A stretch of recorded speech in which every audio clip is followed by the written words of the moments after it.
नमस्कार दोस्तों, आप क्राइम तक देख रहे हैं। बात करते हैं विवेक बिंद्रा वर्सेस संदीप माहेश्वरी। दरअसल ये आदमी दोनों अगर आज कुछ हैं तो वो अपने बलबूते पर है। मेहनत की है, करोड़ों रुपए कमाए हैं। एक जो है वो बड़ा बिजनेस के नाम से पूरा व्यापार चला रहा है।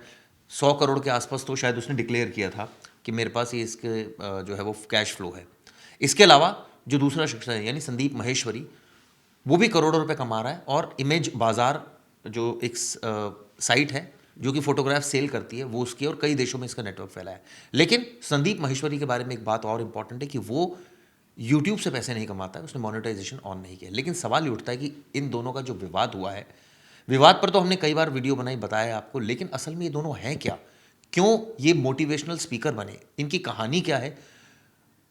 ये चाहते तो आराम से बिजनेस भी कर सकते थे, ये चाहते तो अपने यहाँ और लोगों को एम्प्लॉय करते और कहीं मोटिवेशनल उस पर नहीं आते जोन में, लेकिन ये आए, कुछ सोच कर आएंगे। गोपाल जी, सबसे पहले आपसे बात करूंगा मैं संदीप माहेश्वरी की। कैसे ख्याल आया कि वो मोटिवेशनल स्पीकर बने, क्या इनकी कहानी बोलती है, क्या इनकी वेल्थ बोलती है, और साइकोलॉजी किस तरह की है इनकी? बेसिकली संदीप माहेश्वरी के का जो अपना पास्ट का जो स्ट्रगल है उसने उसको एक तरह से मोटिवेशनल स्पीकर बना दिया। ठीक है। उसने बहुत से कई कामों में अपने आप को आजमाने की कोशिश की, लेकिन कई कामों में उसको सफलता नहीं मिली। वो एक अच्छा मॉडल भी बन सकता था, वो एक फोटोग्राफर भी बन सकता था। हालांकि फोटोग्राफी में मतलब उसका बनना चाहता था और फोटोग्राफी में उसके नाम वर्ल्ड रिकॉर्ड भी है। ओके। 12 घंटे में 1000 मॉडल के 10,000 फोटोग्राफ उसने खींचे थे Okay. और उसका ये वर्ल्ड रिकॉर्ड है। ओके। और उसके बाद उसको काम मिला, लेकिन वो फोटोग्राफर भी नहीं बना। मगर कई चीज़ों और अपने फैमिली बैकग्राउंड की वजह से उसने जब कई चीज़ों में हाथ आजमाया और वहाँ पे उसको जब नाकामी हाथ लगी तो वहाँ से उसके अंदर कुछ चीज़ें ऐसी निकली जो उसको मोटिवेशनल स्पीकर के मंच तक ले गई। सर, मोटिवेशनल स्पीकर तो यूजुअली हम किसी को भी बोलते हैं उसको ये कहते हैं भाई इसके पास बड़ा असीम भंडार है ज्ञान का, पहली बात। दूसरा, ये बंदा बड़ा प्रैक्टिकल है, इसने लाइफ में बड़े अप एंड डाउन झेले हैं, तो वो आपको बड़ा अच्छा गाइड कर सकता है। और मोटिवेशन ऑब्वियसली एक अच्छी चीज़ होती है।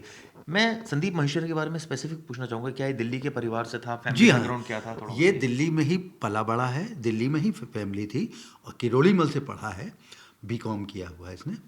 और लेकिन इसके फैमिली में इसके पिताजी का जो बिजनेस था वो बहुत एकदम से शट डाउन हो गया था, तो जिसकी वजह से फैमिली को बहुत स्ट्रगल करना पड़ा।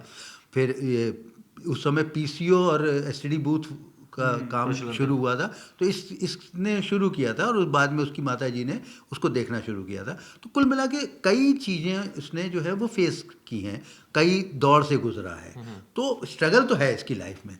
बाद में एक छोटी सी बात है कि 21 साल की उम्र में ये अपने एक दोस्त के साथ एक बिजनेस सेमिनार में गया था और बिजनेस सेमिनार में गया था, ऐसा इसका कहना है कि इसको वहाँ पे कुछ समझ में नहीं आया। ठीक है। मगर उसने एक चीज़ देखी कि जो स्पीकर बोल रहा है और लोग चीयर अप कर रहे हैं, उससे उसने उनको कनेक्ट होते हुए देखा। वहाँ से इसके अंदर कोई बात ऐसी डेवलप हुई जो इसको मोटिवेशनल स्पीकर तक ले गई है।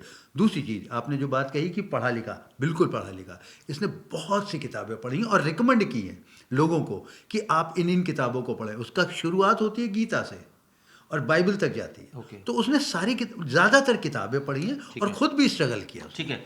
आशीष, विवेक बिंद्रा की भी बात कर लेते हैं। क्या बड़ा बिजनेस 90 करोड़ के आसपास की अपनी एसेट को डिक्लेयर करना है ऑन पेपर, और उसके बाद एमबीए स्टूडेंट भी रहे विवेक बिंद्रा, और उसके बाद अचानक अब तो कंट्रोवर्सी में भी है।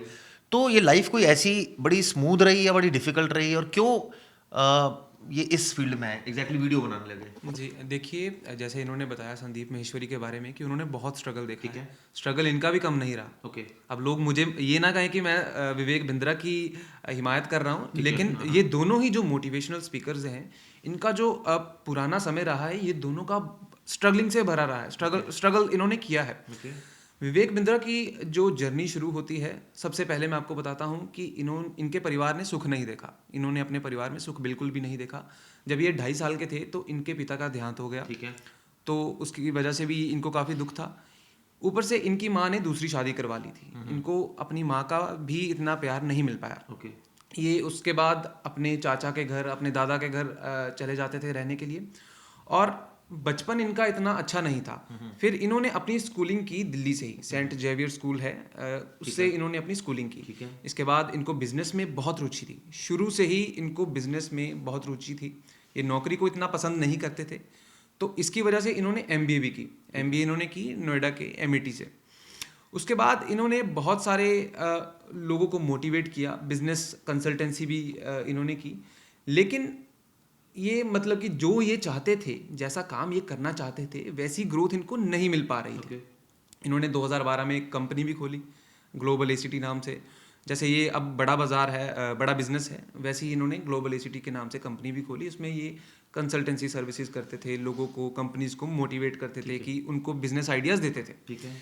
फिर इन्होंने 2013-14 में इन्होंने यूट्यूब वीडियोस भी बनाना शुरू कर दिया, क्योंकि तब इंडिया में नया नया यूट्यूब शुरू हुआ था। ठीक है। तो इन्होंने ये भी वीडियोस बनाना शुरू कर दी। तो वो वीडियोस इनकी नहीं चली शुरुआत में, ये आप जान लीजिए, इनकी वीडियोस बिल्कुल भी नहीं चली।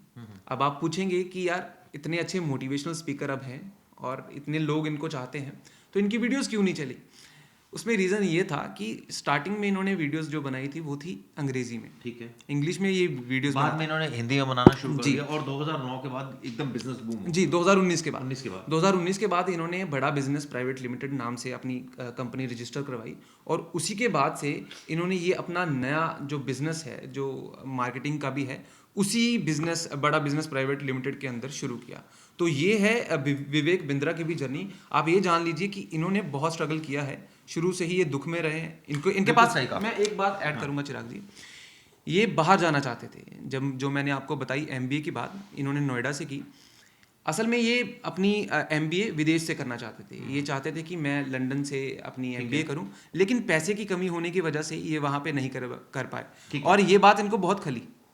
ठीक है, पैसे की बात बहुत खली और उसके बाद सिचुएशन ऐसी हो गई कि अब तो करोड़ों के मालिक है दोनों। लेकिन सबसे बड़ा यक्ष प्रश्न अभी भी बना हुआ है कि आखिर इतना जब स्ट्रगल किया, इतना अप एंड डाउन देखा, तो अब जाकर लड़ाइयाँ क्यों हो रही है? दरअसल फरीदाबाद की कोर्ट का एक और फैसला भी आया है जिसमें ये कहा गया है कि दोनों एक दूसरे के खिलाफ बयानबाजी ना करें और अगर कोई इनकी इमेज को टार्निश करता है तो रिपोर्ट करें। अब सवाल ये उठता है गोपाल जी और आशीष, आपसे जानना चाहूँगा, अब जो सिचुएशन है, जैसे हमने शुरुआत में कहा था कि इन्होंने अपनी वीडियो में जो क्लेम किया संदीप माहेश्वरी ने कि भाई ये वीडियो जो थी इस तरह की थी, इस बिजनेस के आइडियाज़ दिए जा रहे थे, सिखाए जा रहे थे और एट द एंड कुछ नहीं था बेसिकली।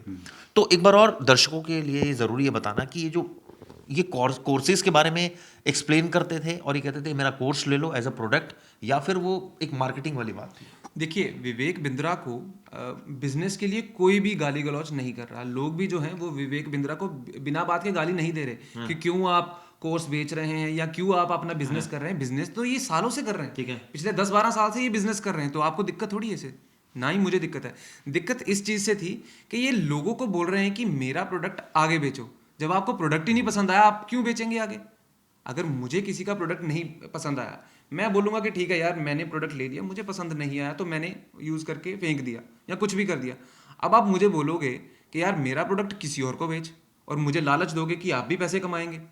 और ये बात समझ लीजिए कि इनकी जो टारगेट ऑडियंस होती है, इन बिजनेसेस की जो टारगेट ऑडियंस होती है, सिर्फ विवेक बिंद्रा की ही नहीं, जो भी ये चेन मार्केटिंग के जो लोग हैं, इनकी जो टारगेट ऑडियंस है वो है गरीब लोग या लोअर मिडिल क्लास वाले लोग जो अभी स्टूडेंट हैं या जिनके इसलिए शायद वो पैसे दे देते हैं और वो फंस जाते हैं। लेकिन गोपाल जी, एक सवाल जो बहुत इंपॉर्टेंट बना हुआ है, भाई अपना बिजनेस कोर्स बेचने में बुराई क्या है? नहीं, आप मत लो। आप ये क्यों सोच रहे हो कि भाई एक ने आपको, अगर हम किताबें भी लेने जाते हैं उसके भी तो हम पैसे देते हैं ना मार्केट में, वो भी तो एक किताबें ये गारंटी थोड़ी देती कि आपकी नौकरी लग जाएगी। तो ये गारंटी क्या विवेक बिंद्रा की तरफ से दी गई कि नौकरी लग जाएगी, ये हो जाएगा, वो हो जाएगा? उन्होंने एक प्रोडक्ट बेचा, आपने खरीदा, खत्म। इसमें बस छोटा सा एक बात है कि आप प्रोडक्ट अगर बेच रहे हैं तो प्रोडक्ट को सही तरीके से प्रोडक्ट का नाम बताकर बेचिए। ठीक है। आप मोबाइल के अंदर किताब रख के नहीं बेच सकते। यानी उसके अंदर है तो किताब, लेकिन दिखा रहे हो आपकी मोबाइल बेच रहे हैं।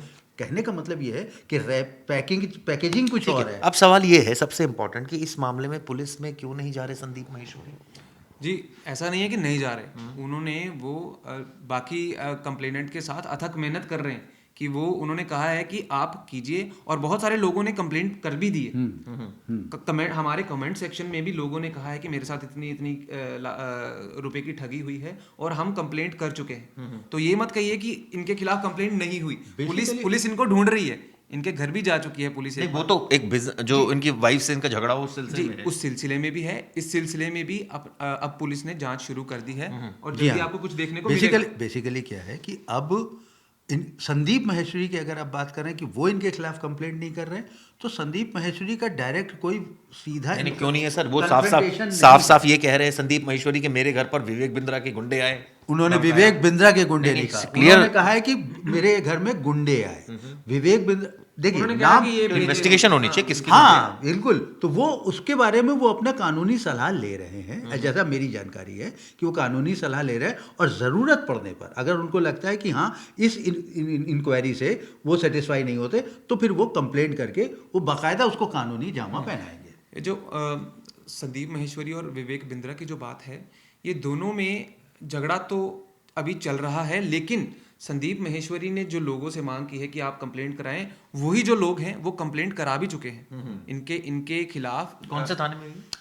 ये अभी अलग मुझे अलग इसकी अभी ये स्पेसिफाइड नहीं है, क्योंकि जो इनके विक्टिम्स हैं वो सिर्फ दिल्ली या नोएडा से नहीं है, बिल्कुल ये पूरे देश से इनको विक्टिम बनाया गया है। चलिए, हमारा तो मानना ये है कि अगर किसी के खिलाफ आप कुछ बोलते हैं और आपके पास सबूत है, तो आप पुलिस एक फोरम है जहाँ आप जा सकते हैं, अदालत एक फोरम है, वहाँ जाके कंप्लेंट कीजिए, आगे कार्रवाई तभी होगी। एक दूसरे पर छीटाकशी करने से या एक दूसरे को नीचा दिखाने से कोई फ़ायदा नहीं है। अगर आपको लगता है कि एक बिजनेस प्रोडक्ट के नाम पर धोखाधड़ी कर रहा है, तो आप फ्रीडम है आपके पास, आप जा सकते हैं, पुलिस में जा सकते हैं, कोर्ट में जा सकते हैं।